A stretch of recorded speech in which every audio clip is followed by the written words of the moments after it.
Hello friends, എവർക്കും പുതിയൊരു നമസ്കാരം. ഇന്ന് ഞാൻ വന്നിരിക്കുന്നത് ബിഗ് ബോസ് മലയാളം സീസൺ 6ൻ്റെ ഈ ദിവസത്തെ ഈ മണിക്കൂറിലെ ഏറ്റവും പ്രധാനപ്പെട്ട അൺഒഫീഷ്യൽ വോട്ടിംഗ് റിസൾട്ട് അപ്ഡേഷനുമായിട്ടാണ്. വീഡിയോയിലേക്ക് വരുമ്പോൾ ഈ വീഡിയോ ലൈക്ക് ചെയ്യുക, ചാനൽ സബ്സ്ക്രൈബ് ചെയ്യുക.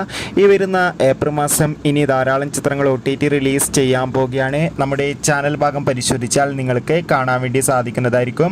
ഷത്തറിൽ ഷത്തരായ 9 മത്സരാർത്ഥികളുടെ വൻ പോരാട്ടമാണ് ഈ ആഴ്ച ആരംഭിച്ചിട്ടുള്ളത്. അതുകൊണ്ട് തന്നെ നമുക്കിപ്പോഴും കിട്ടുന്ന അപ്ഡേറ്റുകൾ പ്രകാരം വോട്ടുകളുടെ അടിസ്ഥാനത്തിൽ 1-ാം സ്ഥാനം ജിൻഡോ, 2-ാം സ്ഥാനം അർജുൻ, 3-ാം സ്ഥാനം ഷിജോ, 4-ാം സ്ഥാനം ഋഷി, 5-ാം സ്ഥാനം നോറ, 6-ാം സ്ഥാനം അഭിഷേക്, 7-ാം സ്ഥാനം ജാസ്മിൻ, 8-ാം സ്ഥാനം അൻസിബ, 9-ാം സ്ഥാനം ഗബ്രി എന്നിങ്ങനെയാണ്. എന്തായാലും കാത്തിരിക്കാം ബിഗ് ബോസിൻ്റെ കൂടുതൽ വോട്ടിംഗ് അപ്ഡേറ്റിനായി. നിങ്ങളുടെ ഇഷ്ടം മത്സരാർത്ഥിയെ കമൻറ്റ് ചെയ്യുക. ഈ വരുന്ന ഏപ്രിൽ മെയ് മാസങ്ങളിൽ OTT റിലീസ് ചെയ്യാൻ പോകുന്ന ഡേറ്റ് കൺഫേമായ ചിത്രങ്ങളുടെ വീഡിയോ ചാനൽ ഭാഗം പരിശോധിച്ചാൽ നിങ്ങൾക്ക് കാണാം. ബൈ.